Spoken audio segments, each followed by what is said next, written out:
Narito na ang Veritas Editorial, ang paninindigan ng Veritas 846 sa mga napapanahong usapin sa bansa. Pakinggan si Reverend Father Anton C.T. Pascual, ang radyo ng simbahan. Veritas Editorial.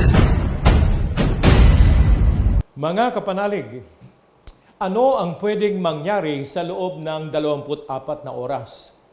Kung paniniwalaan ang sinabi ng nagpakilalang bagman ni Vice President Sara Duterte, nagawa raw ng Office of the Vice President na magpamudmod ng 125 milyong piso. Mantakan nyo yan, ha?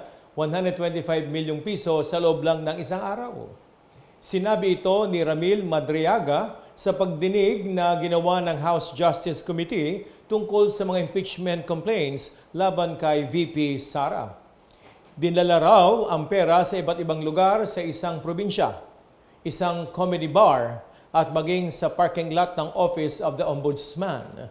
Abay bahagi ang pandinig ng paglilinaw sa mga isyong nakapaloob sa mga impeachment complaints laban po sa ating Vice Presidente. Kapanalig, kabilang dito ang umano'y maling paggamit. Opo, maling paggamit ng confidential funds. Hindi pagdedeklara ng mga kompletong statements of assets, no? Yung pong pinagsama-samang yaman. Liabilities, kumiutang, at net worth, panunuhol, pagbabanta sa buhay ng mga opisyal, at iba pang posibleng paglabag sa ating saligang batas. Mariing itinanggi ng Vice Presidente ang mga paratang ni Madriaga at sinampahan ng testigo ng kasong perjury. Inakusahan din niya si Madriaga ng konektado umano sa isang kidnap for ransom group. Kaya kaduda-duda daw ang kredibilidad nito. Pero dahil hindi pa nahahatulan si Madriaga para sa anumang krimen, umiiral ang presumption of innocence. Siyempre, may karapatan pa rin siyang magbigay ng kanyang patotoo o testimonya. Mahalaga na tandaan na may mga mekanismo ang ating mga institusyong pandemokrasya upang salain ang katotohanan mula sa ating mga testigo. Halimbawa, ang pagsasalita sa ilalim ng panunumpa ay hindi basta formalidad. Ang pagsisinungaling, kapanalig, ay may kaakibat na mabigat na parusa. At bukod dito, nag-waive ng bank secrecy si Madriaga upang masuri ang mga financial records niya bilang bahagi ng investigasyon. Dito pumapasok ang due process o ang paghahanap ng collaboration at mga pagtiyak na ang bawat pahayag ay may sapat na ebidensya. Siyempre, hindi na naman umiikot ang buong kasong impeachment sa iisang testigo.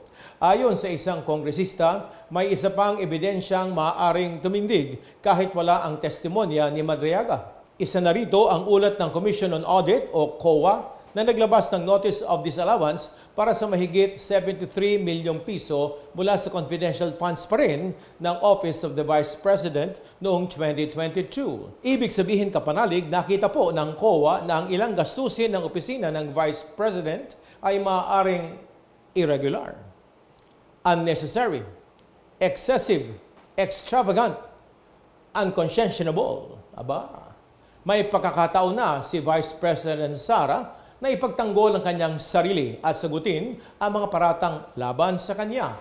Ito na ang hinihingi niyang bloodbath. Ngunit kapansin-pansin naman ang kanyang pagliban sa mga hearing ng House Committee on Justice. Pamumulitika ang tingin ng iba sa impeachment, pero makita rin sana ito bilang pagkapanagot sa mga pinagkakatiwalaan nating pangasiwaan ang pondo ng bayan. Kung nagagalit tayo sa mga isyong katulad ng katiwalian sa mga flood control projects, dapat magalit din tayo sa anumang aligasyon ng maling paggamit ng confidential funds at pagbubulsa nito ng mga dapat naglilingkod sa taong bayan. Kapanalig, ang paninindigan para sa katotohanan ay hindi lamang usaping legal, ito rin ay usaping moral, obviously. Ipinapaalala po sa atin ni Pope John XXIII na ang ugat ng kaguluhan ay ang kawalan ng kaalaman sa katotohanan o ang pagtatanggi rito kapag ito ay natuklasan na. Kung nais natin ang tunay na kaayusan at kaunlaran, kailangan nating pahalagahan at ipagtanggol ang katotohanan. Kaya mga kapanalig, Kapag milyong-milyong pisong pondo ng bayan ang pinag-uusapan o hindi na may bilyon, kailangan ang malinaw na sagot.